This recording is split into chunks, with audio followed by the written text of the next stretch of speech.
Hello students, in this video I Abhay Kumar going to discuss very important topics. Rayleigh criterion for resolution and resolving power of a telescope in physical optics for BSc Part 2 Physics Honors Subsidiary and Physics General courses in lecture number 5.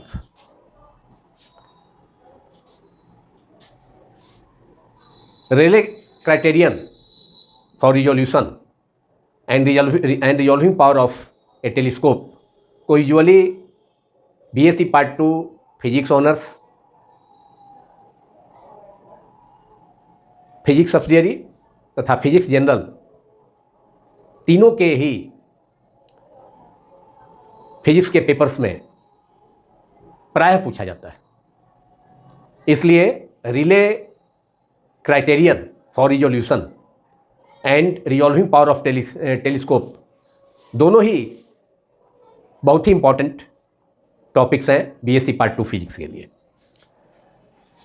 First of all, relay criterion for resolution. Lord Rayleigh give a criteria for the resolution of two spectral lines or 2 point objects of equal intensities which are placed close together. रेले ने 2 point source या 2 spectral lines जो कि equal intensities के हों या nearly equal intensities के हों, जिनका वेवलेंथ का रेंज काफ़ी क्लोज हो। अगर एक स्पेक्ट्रल लाइन का वेवलेंथ लेमडा है तो दूसरे का wavelength lambda plus D lambda. The difference between the wavelength of 2 spectral lines is only D lambda which is very small.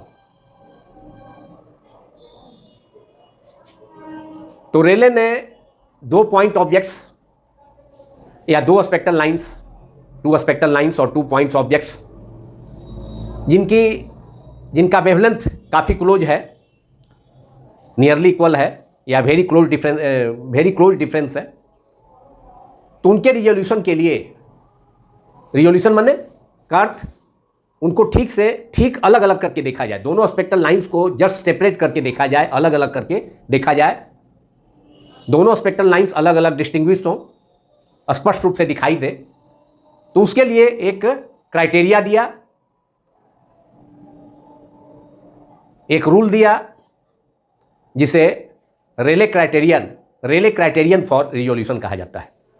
According to Rayleigh criterion for resolution, 2 point objects और 2 spectral lines of equal intensities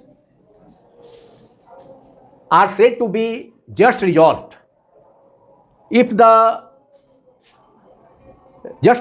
by an optical instrument, say a telescope, say a microscope, say a prism, say a grating. These are optical instruments. So by an optical instrument, when the central maximum of the diffraction pattern due to the one means one spectral line falls on the first minimum of the diffraction pattern of the other means the diffraction pattern of the second point object or second spectral line।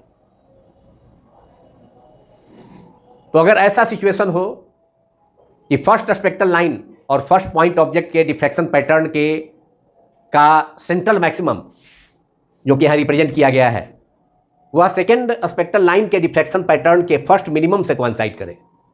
देखिए यहाँ first spectral line के diffraction pattern का maxima है। देखिए यहाँ maxima peak दिखाया गया है, और यह क्या है, सेकेंड स्पेक्ट्रल लाइन के फर्स्ट मिनिमा से कोइंसाइड कर रहा है, एंड वाइस वर्सा। इसका फिर वाइस वर्सा मतलब सेकेंड स्पेक्ट्रल लाइन का डिफ्रैक्शन पैटर्न का जो मैक्सिमम का जो सेकेंड स्पेक्ट्रल लाइन के डिफ्रैक्शन पैटर्न का जो सेंट्रल मैक्सिमम होगा, सेंट्रल मैक्सिमम, वह फर्स्ट स्पेक्ट्रल लाइन के मतलब फर्स्ट स्पेक्ट्रल लाइन के डिफ्रैक्शन पैटर्न के फर्स्ट मिनिमा से कोइंसाइड कर रहा है। अब यहाँ देखिए सेकेंड स्पेक्ट्रल लाइन का यहाँ जो पिक है वह सेकेंड स्पेक्ट्रल लाइन के डिफ्रैक्शन पैटर्न का सेंट्रल मैक्सिमम है, जो कि फर्स्ट स्पेक्ट्रल लाइन, ये वाला फर्स्ट स्पेक्ट्रल लाइन का ये डिफ्रैक्शन पैटर्न है। ये फर्स्ट स्पेक्ट्रल लाइन के डिफ्रैक्शन पैटर्न के फर्स्ट मिनिमा से कोइंसाइड कर रहा है, मतलब जस्ट रिवर्स सिचुएशन हो गया। यहाँ दो स्पेक्ट्रल लाइन्स हैं 1 और 2, और उसके डिफ्रैक्शन पैटर्न का उसका डिफ्रैक्शन पैटर्न को रिप्रेजेंट किया गया है। तो यदि फर्स्ट स्पेक्ट्रल लाइन के डिफ्रैक्शन पैटर्न का central maximum second spectral line के डिफ्रैक्शन पैटर्न के फर्स्ट मिनिमा, जो कि यहाँ पर है, से कोइंसाइड करे, या इसका और वाइस वर्सा, या इसका उल्टा, मतलब सेकेंड स्पेक्ट्रल लाइन के सेंट्रल मैक्सिमम का, सेकेंड स्पेक्ट्रल लाइन के डिफ्रैक्शन पैटर्न का सेंट्रल मैक्सिमम, जो कि यहाँ पर है, ये पिक रिप्रेजेंट किया गया है इस फिगर 1 में, वह फर्स्ट स्पेक्ट्रल लाइन के डिफ्रैक्शन पैटर्न के फर्स्ट मिनिमा, जो कि यहाँ है इस पोजीशन पर, उससे कोइंसाइड करे, कोइंसाइड किया है। तो यहाँ दोनों स्पेक्ट्रल लाइंस 1 और 2, दोनों स्पेक्ट्रल लाइंस को, जो कि इक्वल इंटेंसिटीज का है, उसको ठीक रिजॉल्व, जस्ट रिजॉल्व कहा जाएगा किसी ऑप्टिकल इंस्ट्रूमेंट के द्वारा। वह ऑप्टिकल इंस्ट्रूमेंट टेलीस्कोप हो सकता है, माइक्रोस्कोप हो सकता है, प्रिज्म हो सकता है, या प्लेन डिफ्रैक्शन ग्रेटिंग हो सकता है, जिसको सिंपली ग्रेटिंग भी कहा जा सकता है। तो this is the Rayleigh criterion for resolution. I am repeating again the statement of Rayleigh criterion for resolution. Write down, according to Rayleigh criterion, the 2 point sources or 2 spectral lines of equal intensities are just resolved by an optical instrument when the central maximum of the diffraction pattern due to the one means one spectral line or one point object falls on the first minimum of the diffraction pattern of the other means second spectral line or second point source. This is Rayleigh criterion for resolution. In figure 1, 2 spectral lines of closed wavelengths lambda and lambda plus d lambda. The diffraction pattern due to diffraction pattern of, in figure 1, diffraction pattern of 2 spectral lines of very close wavelength lambda and d lambda are illustrated just resolved according to Rayleigh criterion.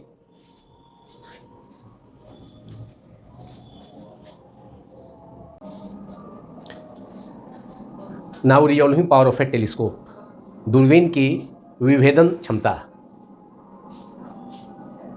Resolving power of a telescope is defined as its ability, that is ability of a telescope to form separate images of 2 distant point objects, say 2 stars O and O dash,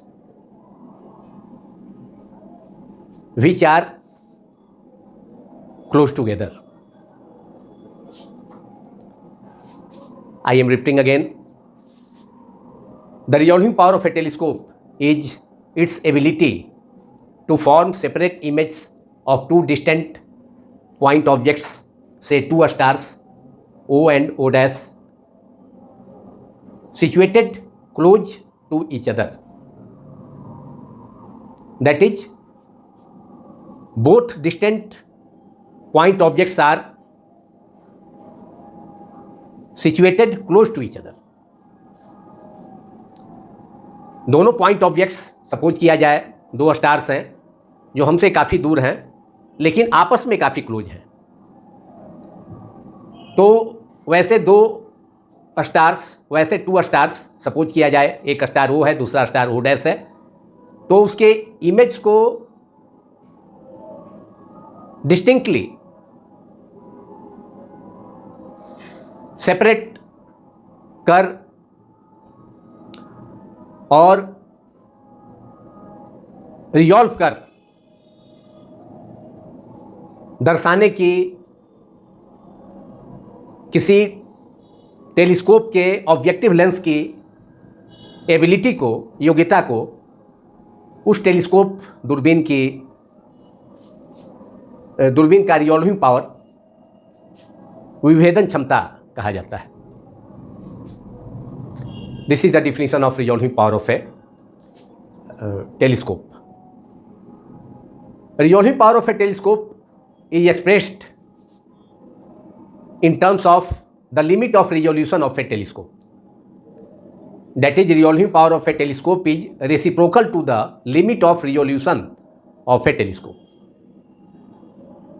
किसी telescope के resolving power को limit of resolution, telescope का limit of resolution, telescope का विभेदन सीमा के reciprocal व्युत्क्रम के द्वारा व्यक्त किया जाता है।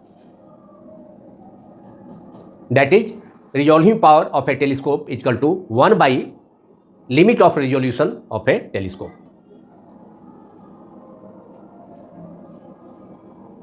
अब प्रश्न उठता है कि लिमिट ऑफ रिजोल्यूशन क्या है? What is the limit of resolution of a telescope?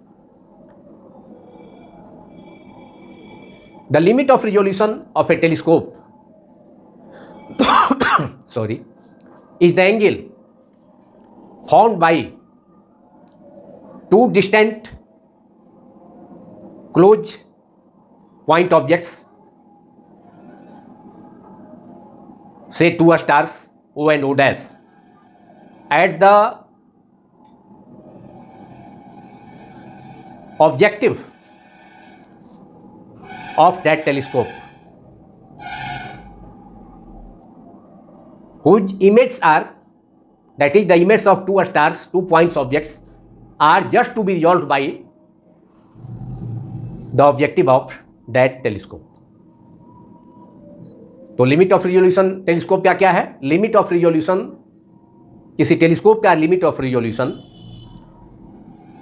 2 distant point objects और 2 डिस्टेंट स्टार्स जो कि आपस में क्लोज हैं एक दूसरे के, लेकिन हमसे दूर हैं, तो उनके द्वारा 2 डिस्टेंट स्टार्स के द्वारा, 2 डिस्टेंट पॉइंट ऑब्जेक्ट्स के द्वारा उस टेलीस्कोप के ऑब्जेक्टिव के ऑप्टिकल सेंटर पर फॉर्म होने वाला एंगल को लिमिट ऑफ रिजोल्यूशन कहा जाता है, जिसे यहाँ डायग्राम में एंगल अल्फा एंगल से रिप्रेजेंट किया गया है। इस डायग्राम में O and O dash 2 point objects हैं, 2 डिस्टेंट पॉइंट ऑब्जेक्ट्स हैं जो हमसे काफ़ी दूर हैं, दूर स्थित 2 पॉइंट ऑब्जेक्ट्स हैं। सपोज किया जाए 2 स्टार्स हैं, एक स्टार O है, दूसरा स्टार O डैश है, जो कि टेलीस्कोप से या टेलीस्कोप के ऑब्जेक्टिव से काफ़ी दूर है, इन्फिनिटी पर है, लेकिन आपस में दोनों object O and O dash यहाँ देखा जा सकता है इस डायग्राम में काफ़ी क्लोज है, एक दूसरे के काफ़ी निकट है। तो इन दोनों stars O and O dash के द्वारा ऑब्जेक्टिव AB क्या है? ऑब्जेक्टिव है। टेलीस्कोप के ऑब्जेक्टिव को AB से रिप्रेजेंट किया गया है। तो इसके ऑप्टिकल सेंटर पर, ऑब्जेक्टिव के ऑप्टिकल सेंटर पर उन दोनों stars O and O dash के द्वारा जितना एंगल फॉर्म होगा, उस एंगल को ही उस टेलीस्कोप का लिमिट ऑफ रिवोल्यूशन कहा जाता है, जिसे यहाँ इस डायग्राम में अल्फा से रिप्रेजेंट किया गया है। और इन दोनों point object, distant point objects, इन दोनों distant stars O and O dash के इमेज को अब इसके द्वारा, मतलब ये टेलीस्कोप के ऑब्जेक्टिव के द्वारा जस्ट रिजॉल्व किया जाएगा, जिससे कि O का इमेज, स्टार O का इमेज I पर और O डैश का इमेज, दूसरे स्टार O डैश का इमेज I डैश पर फॉर्म होगा, जो कि एक दूसरे से काफ़ी सेपरेटेड है या काफ़ी डिस्टिंक्ट है, साफ साफ क्लियर इसे देखा जा सकता है।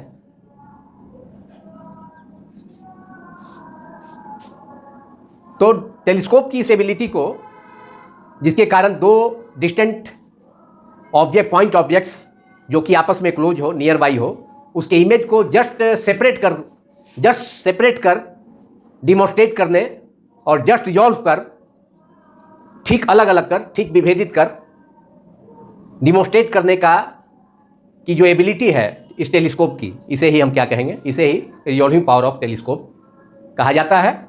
और resolving power of a telescope is the reciprocal of limit of resolution of the telescope, that is resolving power of telescope is equal to 1 by limit of resolution, that is 1 by alpha. If limit of resolution is smaller the limit of resolution, higher is the resolving power of the telescope and vice versa. अगर telescope का limit of resolution, that is angle formed by the two distant point objects which are close together, तो अगर दो distant point objects जो कि आपस में close हैं, उनके द्वारा, वो जो कि सपोज किया गया है, दो स्टार्स हैं O एंड O डैश, उनके द्वारा टेलीस्कोप के ऑब्जेक्टिव के ऑप्टिकल सेंटर पर कितना एंगल फॉर्म हुआ है, अल्फा, जो कि क्या है, limit of resolution of telescope कहलाता है। तो इस अल्फा का वैल्यू जितना स्मॉल होगा उतना ही ज़्यादा उस टेलीस्कोप का रिजॉल्विंग पावर होगा, और लिमिट ऑफ रिजोल्यूशन का वैल्यू जितना लार्ज होगा, मतलब एंगल अल्फा का वैल्यू जितना अधिक होगा उतना ही कम रिजॉल्विंग पावर होगा उस टेलीस्कोप का। तो smaller the value of the limit of resolution, higher और larger is the resolving power of the telescope, and just reverse, that is vice versa, इसका उल्टा भी। एंगल अल्फा छोटा है लिमिट ऑफ रिजोल्यूशन, तो रिजॉल्विंग पावर टेलीस्कोप का high होगा, और जब लिमिट ऑफ रिजोल्यूशन का value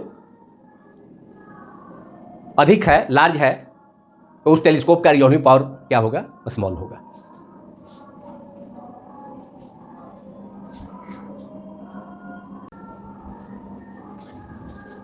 Now expression for resolving power of a telescope.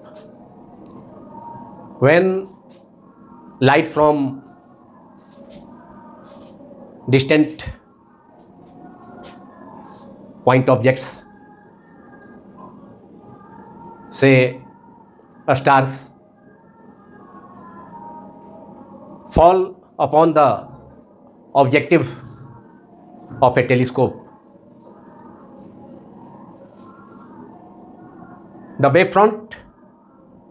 the incident wave front is plane, because the stars are situated at infinity. चूंकि source infinity पर है, तो जब लाइट सोर्स इन्फिनिटी पर होता है तो उससे आने वाले लाइट जब किसी ऑब्जेक्ट पर फॉल करता है तो उसका वेव फ्रंट प्लेन होता है। तो यहाँ पर भी किसी भी स्टार, सपोज किया जाए O या O डैश, से आने वाला लाइट जब ऑब्जेक्टिव, मतलब टेलीस्कोप के ऑब्जेक्टिव पर इंसिडेंट होगा तो उसका वेव फ्रंट कैसा होगा, प्लेन वेव फ्रंट होगा। और ऑब्जेक्टिव के बाउंड्रीज को सर्कुलर अपर्चर माना जा सकता है। तो we know that the diffraction through a circular aperture, the diffraction pattern formed is a central bright disk surrounded by alternate dark and bright rings. Here the diffraction pattern, due to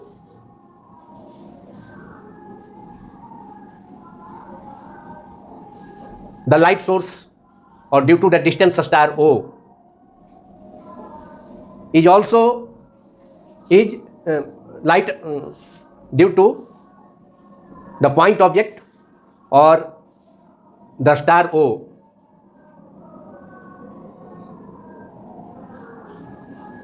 also consists of, that is the diffraction pattern of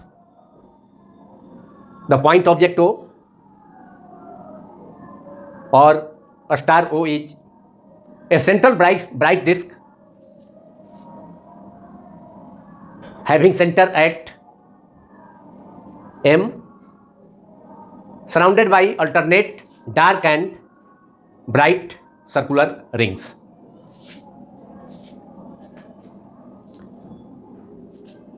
The first minima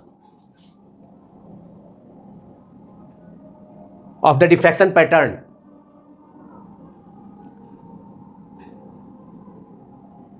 due to the point object or a star O falls at point I dash or N,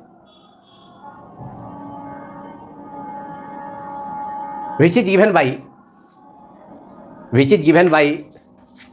d sin theta, which is the path difference in case of diffraction due to a single slit. D sin theta equals to, for first minima n is equal to 1, d sin theta is equal to lambda. But Airy has shown that according to Airy formula is d sin theta is equal to 1.22 lambda. Therefore, sin theta equals to 1.22 lambda upon d. This is equation number 1. This is the condition for the first minima in the diffraction pattern in the due to diffraction in case of diffraction due to a single slit. Therefore, sin theta is equal to 1.22 lambda by d. If theta is small, for a small value of theta, we can write sin theta nearly equal to theta. Therefore, theta क्या है? Theta is the direction of first minima. So, theta is the direction of first minima is 1.22 lambda upon d, and this relation, this formula is obtained by Airy by assuming the boundaries of the objective of a telescope as a circular aperture, and due to diffraction at a circular aperture, the result is theta is equal to, theta is the angular direction of first minima. This is the angular direction of first minima, theta. This is theta, angular direction of first minima, which falls at I dash. First minima due to first minima due to O falls at I dash or N, which is the image of the second star O dash.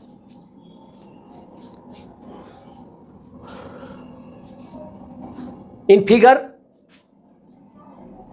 we can in this figure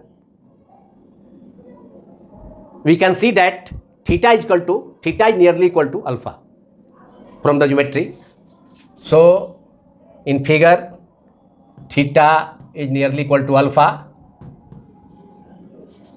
Theta is already, we have obtained theta already using the Airy formula. Theta is equal to 1.22 lambda upon d, where d is the diameter of the objective. Write down where a small d we have taken diameter of the objective lens, simply objective भी कहा जाता है, of the telescope and lambda is wavelength of light coming from the stars, wavelength of light.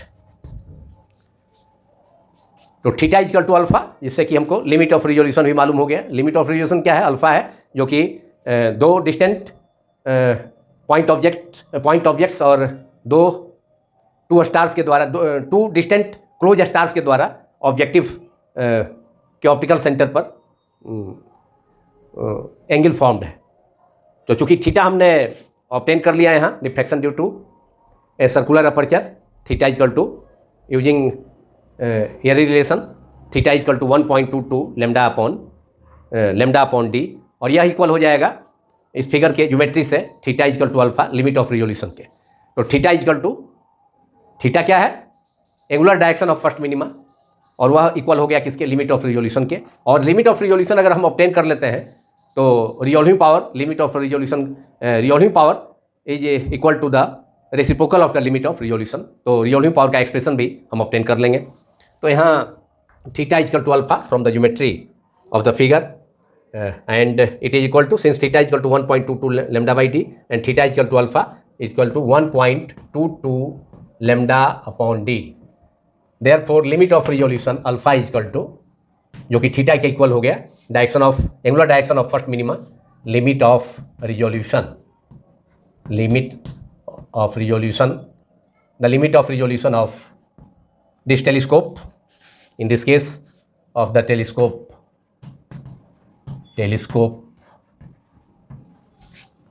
is alpha is equal to 1.22 lambda upon d, and this is equation number 3.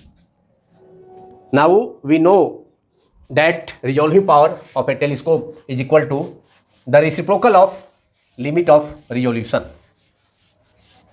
So we have, therefore, resolving power, it can be abbreviated as R dot P dot. Short में resolving power को एब्रेविएटेड form में R dot P dot लिखा जा सकता है, RP, R dot P, that is RP of the telescope, resolving power का expression हमें obtain करना है। We have to obtain the expression for resolving power of a telescope. So RP of the telescope equal to क्या हो जाएगा? 1 by alpha, 1 by limit of resolution, formula है 1 by limit of resolution, 1 by limit of resolution of the telescope, limit of resolution, 1 by limit of resolution of the telescope which is alpha. उस angle को हमने alpha से represent किया है, limit of resolution को, जो कि दो डिस्टेंट स्टार्स के द्वारा, दो डिस्टेंट पॉइंट ऑब्जेक्ट्स के द्वारा ऑब्जेक्टिव पर फॉर्म हुआ है, या ऑब्जेक्टिव के ऑप्टिकल सेंटर पर फॉर्म हुआ है। That angle is called limit of resolution. Here we have obtain that alpha equal to, theta equal to alpha equal to 1.22 lambda upon D, therefore the expression for resolving power of the telescope, the final expression for resolving power of the telescope is 1 upon alpha, that is 1 upon alpha, alpha का value put कर दिया जाए, 1 upon alpha is 1.22 lambda by d, 1 upon 1.22 lambda upon d, that is d upon small d is the diameter of the objective of the telescope। यह small d क्या है? Telescope के objective का diameter है। Lambda क्या है? Wavelength of light है। Distant stars, distant object से जो लाइट रे आकर इंसिडेंट होता है टेलीस्कोप के ऑब्जेक्टिव पर, तो उसका वेवलेंथ है लैम्डा। तो डी यहाँ पर 1 अपॉन अल्फा, तो 1 अपॉन अल्फा का value 1.22 lambda by D, that is D upon small D upon 1.22 lambda, and this is the, that is resolving power of the telescope का फाइनल एक्सप्रेशन क्या हो गया? revolving power of the telescope is equal to a small d upon 1.22 lambda, and this is the final expression for the revolving power of a telescope, which is a small d upon 1.22 lambda, and this is the expression for revolving power of a telescope. और इस expression के साथ ही यह video अब complete होता है. This video is concluded now. In the next video, we will meet very soon with the revolving power of another optical instrument, that is microscope, that is the revolving power to derive the expression for revolving power of a microscope, which is another important topic or another important question for BSc Part 2 Physics Honours, Physics Subsidiary and Physics General Universities papers. Thank you very much.